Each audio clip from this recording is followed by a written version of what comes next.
kami akan membentangkan mengenai tajuk pembentaran kami, yakni Al-Mas'uliyah. Kumpulan kami terdiri daripada ahli kumpulan iaitu Iman Syahidah, Nurin Atira, Fatihah Najwa, Sa'diah Yusuf, Sifa Ur-Rahmah, Siti Hajar dan saya sendiri Rabiatul Hafizah binti Azmi. Saya akan membentangkan mengenai definisi Al-Mas'uliyah. Al-Mas'uliyah bermaksud tanggungjawab. Tanggungjawab ialah kesanggupan diri seorang untuk memikul dan melaksanakan tugas serta kewajipan dengan sempurna. Allah Subhanahu Wa Taala telah menganugerahkan kepada manusia dengan akal dan ilmu yang membolehkan mereka melaksanakan tugas dengan tanggungjawab seperti memeliharakan bumi dengan menganggapkan itu tanggungjawab kita. Rasulullah telah menjelaskan kepada kita di dalam hadis mengenai unsur-unsur penting bagi tanggungjawab ataupun al-mas'uliyah kepada manusia di dunia, iaitu masa, kerja, harta dan ilmu. Sebagai contoh al-mas'uliyah ni, seseorang itu tidak membahayakan diri dengan berlumba motosikal haram kerana dia faham perbuatan tersebut melambangkan rakyat yang tidak bertanggungjawab. Ada juga seorang itu mematuhi undang-undang, contohnya berpakaian kemas dalam sekolah, dan dia rasa itu tanggungjawab dia seorang pelajar dalam berpakaian kemas. Manakala al-maslahah itu akan dipersoalkan di hadapan Allah Subhanahu Wa Taala pada hari kiamat kelak nanti. Antara dalil yang berkaitan dengan prinsip al-mas'uliyah itu seperti mana firman Allah Subhanahu Wa Taala yang bermaksud dan mereka-mereka yang melaksanakan amanah-amanah dan janji-janji. Ayat Al-Mu'minun ayat 8. Seterusnya, prinsip mas'uliyah. Prinsip mas'uliyah atau accountability ialah prinsip yang menuntut seseorang pekerja supaya sentiasa berwaspada dan bertanggungjawab ke atas apa yang dilakukan atau dibelanjakan kerana mereka akan diperiksa dan disoal bukan sekadar di dunia, malah di hari pembalasan. Asas pegangan orang Islam dalam hal ini termaktub di dalam banyak ayat Al-Quran dan hadis Rasulullah SAW. Ibnu Umar dari Nabi SAW bersabda, maksudnya, ketahuilah setiap kamu adalah pemimpin dan setiap kamu akan ditanya tentang kepimpinan kamu. Seorang penguasa atau pemimpin yang berkuasa terhadap rakyat akan ditanya tentang kepimpinannya. Seorang laki-laki adalah pemimpin atas keluarganya, dia akan ditanya tentang kepimpinannya. Seorang wanita adalah pemimpin rumah tangga, suami dan anak-anaknya, dia akan ditanya tentang kepimpinannya. Seorang hamba adalah pemimpin atas harta kekayaan tuannya yang dipercayakan kepadanya, dia juga akan ditanya tentang kepemimpinannya. Ketahuilah setiap kamu adalah pemimpin dan setiap kamu akan ditanya tentang kepimpinan kamu. Hadis riwayat Imam Bukhari. Hadis di atas menjelaskan dua perkara. Yang pertama, setiap orang memikul amanah dan tanggungjawab yang wajib ditunaikan, kecualilah orang yang tidak mukallaf. Yang kedua pula, setiap amal sama ada kecil atau besar akan diminta pertanggungjawaban, akan ditanya dan diperiksa oleh Allah Subhanahu Wa Taala. Jawatan, kerja, tugas atau apa-apa profesi yang kita pegang bukan suatu kebanggaan yang boleh kita gunakan sebagai suatu alat untuk mencapai cita-cita dunia, tetapi ia merupakan satu amanah yang diwajibkan untuk menunaikan dengan cara yang sempurna seperti mana yang ditetapkan oleh institusi dan yang diakui oleh syarak. Mudah-mudahan kerja yang kita lakukan itu bukan sahaja membawa manfaat duniawi tetapi juga manfaat ukhrawi sebagai satu bentuk ubudiyah kita kepada Allah. Sebelum Allah bertanya kita tentang setiap amal dan kerja yang kita buat selama ini, adalah lebih baik kiranya kita sebelum terlambat kita memuhasabah diri kita sendiri, dan kalau kita tersilap tentu tidak lambat untuk memperbetulkannya, sama ada menggantikan balik, menampung, memulangkan, mengkodok dan apa sahaja yang patut. Sekian, terima kasih. Assalamualaikum warahmatullahi wabarakatuh. Hari ini saya akan kongsikan dengan anda tentang dalil Al-Quran dan hadis yang berkaitan dengan Al-Mas'uliyah. Dalil yang pertama daripada surah Al-Ahzab ayat 72 iaitu A'udzubillahi minasyaitanirrajim. Inna 'aradna al-amanata 'ala as-samawati wal-ardi wal-jibali fa'abayna an yahmilnaha wa ashfaqna minha wa hamalaha al-insan innahu kana zaluman jahula. Yang bermaksud, sesungguhnya kami telah menawarkan amanat kepada langit, bumi dan gunung-gunung, tetapi semuanya enggan untuk memikul amanat itu dan mereka khawatir tidak akan melaksanakannya kerana berat. Lalu dipikullah amanat itu oleh manusia. Sungguh manusia itu sangat zalim dan sangat bodoh. Surah Al-Ahzab ayat 72. Amanah membawa beberapa konotasi dalam epistemologi Islam. Al-Quran dalam ayat di atas menyatakan bahawa manusia sanggup menerima amanah yang berat sebagai khalifah Allah. Amanah juga merupakan salah satu daripada sifat wajib bagi Rasul. Amanah merujuk kepada sumber asal perkataan bahasa Arab yang berasal daripada perkataan amanah yang bermaksud percaya atau aman. Hilangnya sifat amanah telah dijadikan salah satu tanda kiamat semakin hampir. Semua perbahasan di atas menunjukkan betapa signifikannya amanah dalam kehidupan seorang Muslim. Dalil yang seterusnya adalah dalam surah Al-Ahzab ayat 36. A'udzu billahi minasyaitonir rajim.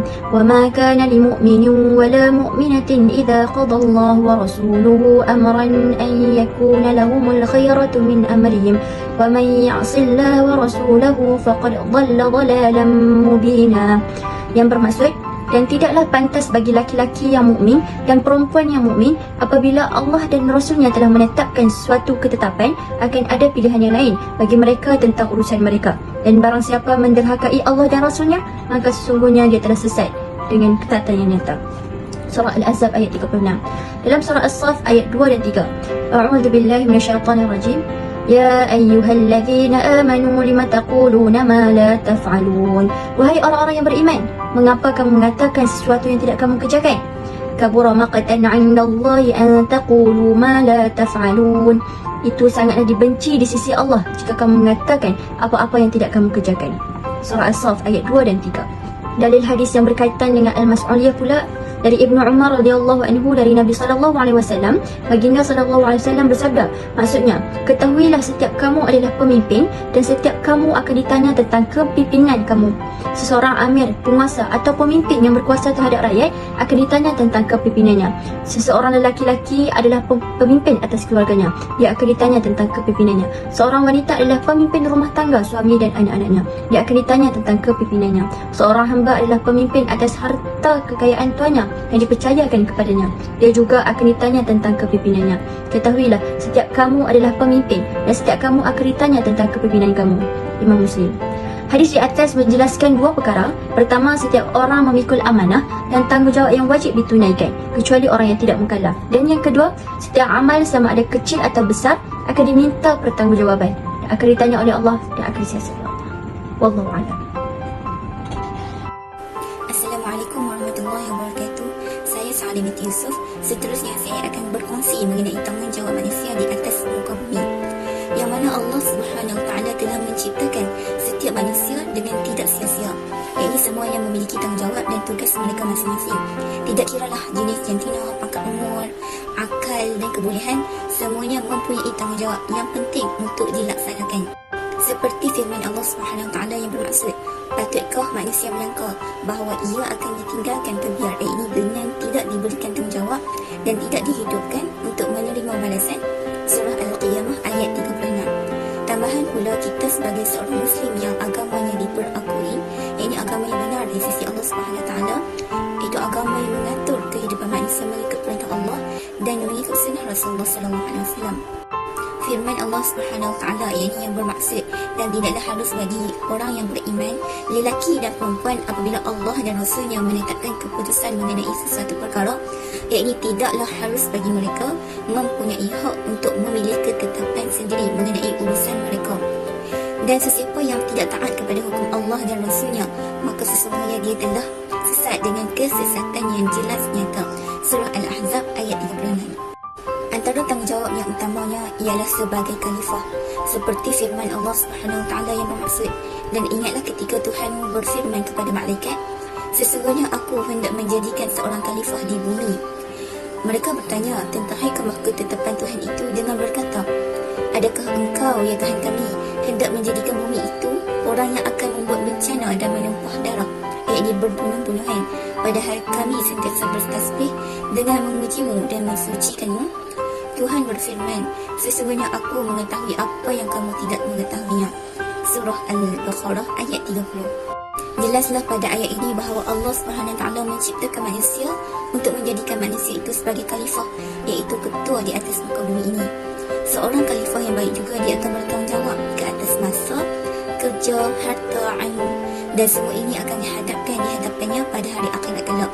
Seperti sabdaan Rasulullah Sallallahu Alaihi Wasallam yang bermaksud, kamu sekalian adalah pemimpin dan kamu juga akan diminta bertanggungjawab terhadap apa yang kamu pimpin. Ketua atau imam adalah pemimpin dan ia akan diminta bertanggungjawab terhadap apa yang dipimpinnya. Suami adalah pemimpin dalam keluarganya dan dia akan bertanggungjawab terhadap apa yang dipimpinnya. Isteri juga pemimpin dalam mengendalikan rumah tangga suaminya dan dia juga akan ditanya tentang apa yang dipimpinnya. Dan pembantu rumah juga adalah pemimpin dalam mengawasi harta benda majikannya, dan dia juga akan ditanya tentang apa yang dipertanggungjawabkan kepadanya. Hadis riwayat Bukhari. Selain itu, tanggungjawab kedua manusia ialah untuk beribadah kepada Allah, serta tidak ada sekutu yang berhak disembah melainkannya. Seperti firman Allah yang bermaksud, katakanlah wahai Muhammad, sesungguhnya aku hanyalah seorang manusia seperti kamu. Diwahyukan kepadaku bahawa Tuhan kamu adalah Tuhan yang satu.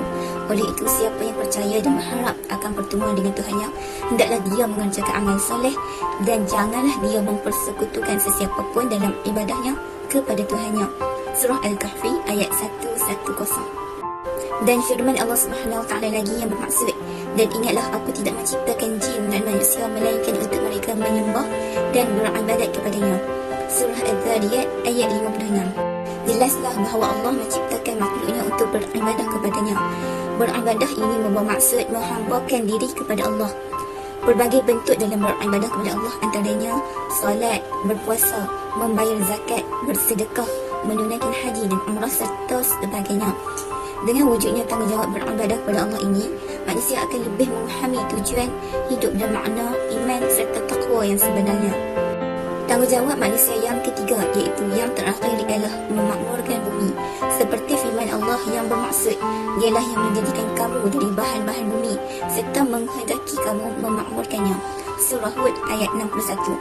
Dalam kitab tafsir Pimpinan Ar-Rahman menjelaskan maksud ayat ini, iaitu berusaha supaya ramai penduduknya banyak menghasilkan mahsulnya dan sejahtera hidup padanya. Inilah tugas dan tanggungjawab manusia dalam memakmurkan dan juga membangunkan dunia selaras dengan maqasid syariah demi memelihara dan menjaga 5 perkara asas dalam kehidupan manusia, iaitu menjaga agama, akal, jiwa, nasab dan harta. Melalui ayat ini juga para ulama menerangkan maksud kalimah istiqmar, iaitu memakmurkan itu ialah perintah supaya manusia melaksanakan dan menegakkan segala tanggungjawab yang diletakkan di atas diri manusia.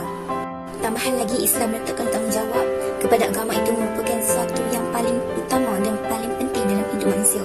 Ini bermakna agama adalah perkara asas dalam mengurus dan memakmurkan hidup di dunia. Sabda Rasulullah SAW yang bermaksud, pokok segala urusan ialah Islam dan tiangnya adalah solat dan puncaknya, atapnya ialah jihad. Hadis riwayat At-Tirmidzi. Kesimpulannya, setiap manusia yang diciptakan oleh Allah Subhanahu Wa Taala di atas muka bumi ini tidak ada yang sia-sia.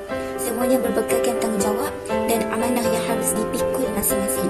Setiap yang dipertanggungjawabkan kepada manusia juga akan disoalkan di hari akhirat kelak, sama ada kita berjaya melaksanakan tanggungjawab itu dengan sebaik mungkin atau sebaliknya. Oleh itu, bersama-samalah kita sebagai umat Islam untuk sentiasa memperingatkan diri kita sendiri dan juga orang di sekeliling kita supaya sentiasa melaksanakan kerja mereka dengan sebaik mungkin, iaitu jalankannya dengan amanah, jujur, ikhlas dan hanya mengharapkan keridaan daripada Allah Subhanahu Wa Taala. Okey, sekian, ini sahaja daripada saya. Saya serahkan kepada pembentang yang Seterusnya, kelebihan amalan al-mas'uliyah. Amalan mas'uliyah ataupun dalam arti kata yang lain, ia ialah bertanggungjawab. Ini telah menjadi salah satu prinsip yang signifikan dalam pengurusan Islam. Oleh itu, ia telah mendatangkan banyak kelebihan atau manfaat kepada semua pihak. Dengan kelebihan amalan mas'uliyah, juga ini boleh dibagikan kepada aspek individu, keluarga, masyarakat dan negara. Kelebihan mas'uliyah terhadap individu ialah dapat meningkatkan tahap jati diri dan memelihara maruah serta kehormatan diri. Hal ini kerana maruah diri adalah sangat penting untuk dijaga, kerana dengan demikian seseorang akan dihormati dan dipandang tinggi oleh imej masyarakat. Dan keluarga terpelihara daripada unsur-unsur yang tidak baik. Misalnya pemakaian yang sopan, pergaulan dan percakapan yang baik. Rasulullah SAW memerintah umatnya untuk selalu menjaga kehormatan diri, ifah. Dalam sebuah sabdanya, beliau berkata, maksudnya, sesungguhnya Allah Subhanahu Wa Taala senang dengan hambanya yang mukmin dan fakir, namun tetap menjaga kehormatan dirinya serta bertanggungjawab menanggung nafkah keluarganya. Dengan ini, memelihara diri dan maruah dapat menjaga kemuliaan diri daripada melakukan perbuatan yang mencemarkan nama baik dan menjatuhkan kehormatan diri. Umat yang bermaruah ialah umat yang memiliki jati diri dengan berpegang kepada ajaran Islam dan tidak terpengaruh dengan unsur-unsur asing yang merosakkan. Selain itu, bagi aspek keluarga pula dapat menjaga nama baik keluarga. Hal ini kerana setiap anak bertanggungjawab menjaga, mentaati, menghormati dan membantu ibu bapanya. Tanggungjawab seorang bapa terhadap keluarga pula ialah memelihara perlindungan. Tanggungjawab seorang bapa terhadap keluarga pula ialah memberikan perlindungan, nafkah, kasih sayang dan didikan kepada isteri dan anak-anak. Individu berkenaan bertanggungjawab dalam membentuk ahli keluarga. Misalnya berinteraksi antara ahli keluarga dan setiap anggota keluarga mempunyai peranan dan tanggungjawab masing-masing, menghormati ibu bapa, memupuk hubungan yang baik dan mendoakan kebaikan dan kebahagiaan keluarga, sekaligus dapat mewujudkan suasana keluarga yang harmoni dan diberkati. Seterusnya, kelebihan amalan mas'uliyah dari aspek masyarakat, iaitu mengeratkan hubungan silaturahim antara satu sama lain. Hal ini kerana masyarakat merupakan kelompok manusia yang selalu berada paling hampir di tempat tinggal kita walaupun berbeza agama, budaya dan bahasa. Bagi kenyataan ini bertepatan dengan ayat Al-Quran seperti mana dalam surah Al-An'am ayat 108, dan janganlah kamu caci benda yang mereka sembah selain dari Allah, kerana mereka kelak akan mencaci Allah secara melampaui batas tanpa pengetahuan. Demikian kami memperelokkan pada pandangan tiap-tiap umat akan amal perbuatan mereka. Kemudian kepada Tuhan merekalah tempat kembali mereka, lalu menerangkan kepada mereka apa yang mereka telah lakukan. Oleh itu dapat mengelakkan pertelingkahan serta perselisihan faham di dalam kelompok masyarakat yang majmuk. Akhir sekali, kelebihan mas'uliyah terhadap negara ialah dapat menjalankan tugas dengan penuh tanggungjawab, dedikasi, cekak dan ketulusan dalam melaksanakan pembangunan negara. Bagi menjamin kemajuan dan keamanan negara adalah sangat penting dalam melaksanakan dan mematuhi tanggungjawab terhadap negara. Oleh hal demikian, sebagai rakyat kita perlulah taat kepada raja dan pemimpin serta tidak mengkhianati negara. Kita mestilah mempertahankan maruah dan bangsa negara dengan bersedia berkorban apa-apa sahaja untuk memelihara nama baik negara. Semua rakyat bertanggungjawab menjaga keamanan negara supaya keharmonian dapat menjamin kesejahteraan dan kestabilan politik dikekal. Firman Allah Ta'ala, "Wahai orang-orang yang beriman, taatilah Allah dan taatilah Rasul dan para pemimpin di kalangan kamu." Surah An-Nisa ayat 59. Di dalam hadis juga ada menyatakan bahawa Nabi Muhammad SAW bersabda bahawa sesiapa yang taat kepada pemimpin maka dia telah taat kepadaku. Dan sesiapa yang menderhakai pemimpin maka dia telah derhaka kepadaku. Al-Bukhari justru dapat menyamai semangat patriotisme dan nasionalisme di dalam jiwa setiap individu dalam memastikan kedaulatan dan keamanan negara. Assalamualaikum warahmatullahi wabarakatuh. Nama saya Syifa Rahman binti Kamis. Hari ini saya akan kongsikan mengenai keburukan tidak mengamalkan mas'uliyah dalam kehidupan, ataupun keburukan tidak mengamalkan sikap bertanggungjawab dalam kehidupan. Keburukan tidak mengamalkan sikap bertanggungjawab dalam kehidupan ini terbahagi kepada 4 bahagian. Yang pertama, kepada diri sendiri, keburukan kepada diri sendiri, keburukan kepada sekolah, kepada keluarga dan kepada masyarakat. Keburukan tidak mengamalkan sikap bertanggungjawab kepada diri sendiri, iaitu yang pertama, membuatkan iman seseorang itu terjejas malah dimurkai oleh Allah kerana tidak sempurna iman seseorang yang tidak memelihara amanah dan tidak bertanggungjawab. Yang kedua, dengan sikap tidak bertanggungjawab seperti menerima rasuah, tidak selesaikan kerja yang diberikan, mencuri, merosakkan harta benda awam dan lain-lain lagi, menyebabkan orang yang berada di sekelilingnya tidak mempercayainya lagi. Sebagai contoh lain, jika dia seorang pemimpin yang tidak bertanggungjawab, maka masyarakat di sekeliling dia tidak akan mempercayainya lagi. Okey, yang ketiga iaitu orang yang tidak ada sikap bertanggungjawab ini ramai orang membenci kepadanya. Yang keempat ialah orang yang mempunyai sikap ini akan disisih oleh orang sekelilingnya dan kawan-kawannya sendiri. Keburukan tidak bertanggungjawab di sekolah, iaitu yang pertama, sekolah menjadi kotor dan terabai kerana tiada siapa yang membersihkan dan menjaga sekolah. Yang kedua, kemudahan sekolah menjadi tidak terurus dan mudah rosak. Yang ketiga, suasana pengajaran dan pembelajaran tidak kondusif. Yang keempat, pelajar mudah dijangkiti penyakit sekiranya kebersihan di sekolah tidak terjaga dan boleh menyebabkan penurunan prestasi sekolah. Yang ketiga iaitu keburukan tidak bertanggungjawab di rumah. Beberapa akibat keburukan tiga anggota keluarga tidak melaksanakan tanggungjawab di rumah, iaitu yang pertama, seseorang anak boleh menjadi derhaka kepada ibu bapa kerana tiada sikap bertanggungjawab dalam diri mereka untuk menjaga kedua ibu bapa mereka, serta sikap ibu bapa yang tidak menjalankan tanggungjawab yang betul juga boleh mengakibatkan anak mereka menjadi derhaka kerana tidak diberi bimbingan dan sokongan yang betul. Kedua, jika hilang rasa tanggungjawab dalam keluarga juga boleh memburukkan nama ahli keluarga.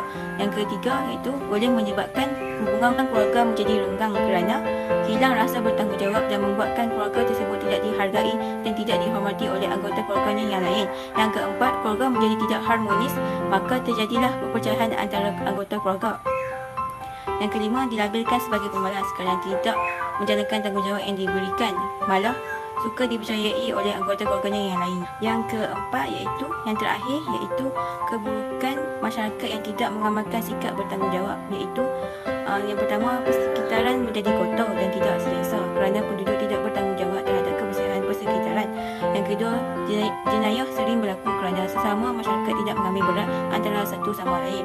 Yang ketiga, masyarakat menjadi tidak harmoni disebabkan oleh segelintir dalam masyarakat yang sudah hilang rasa bertanggungjawab dalam diri mereka. Yang keempat iaitu masyarakat hidup dalam tertekan disebabkan pemimpin yang tidak menjalankan tanggungjawab dengan betul, seperti tidak memberikan bantuan kepada masyarakat yang memerlukan, menggambarkan kebajikan masyarakat dan menjadikan masyarakat hidup semakin susah. Yang kelima, masyarakat yang tidak mengamalkan sikap bertanggungjawab ini tidak akan dianggap sebagai sebahagian daripada komuniti di kawasan kejiranan dan mendapat banyak teguran malah cacian masyarakat di sekelilingnya. Kesimpulannya, setiap orang haruslah mempunyai sikap bertanggungjawab dalam diri sendiri agar dapat menjalankan kewajipan dengan baik dan memberi kesan positif kepada orang di sekeliling kita. Jadi, jika seseorang itu tidak mengamalkan sikap mas'uliyah dalam diri mereka, akan mendatangkan banyak keburukan berbanding kebaikan. Sekian itu sahaja daripada saya mengenai keburukan tidak mengamalkan mas'uliyah dalam kehidupan. Kesimpulannya, kepimpinan yang berkesan bukan hanya memiliki kemahiran yang tertentu, tetapi juga memerlukan sejumlah sifat yang unggul yang berdasarkan nilai dan akhlak yang dibekalkan oleh agama. Maka, pemimpin yang berkesan ialah mereka yang melaksanakan tugas dengan amanah dan boleh diharapkan. Mereka bukan sahaja bermanfaat untuk dirinya, malahan untuk orang lain, organisasi dan warga manusia sejagat. Bukan itu sahaja, prinsip al-mas'uliyah ini merupakan pelengkap kepada prinsip musawah, iaitu prinsip kebebasan yang dinyatakan dalam pengurusan Islam. Hal ini kerana kebebasan dalam Islam harus diimbangi dengan sifat tanggungjawab. Sebaliknya, kebebasan tanpa tanggungjawab merupakan kebebasan yang akan merosakkan bukan hanya kepada individu, malahan kepada masyarakat, organisasi dan seterusnya. Sekian, terima kasih.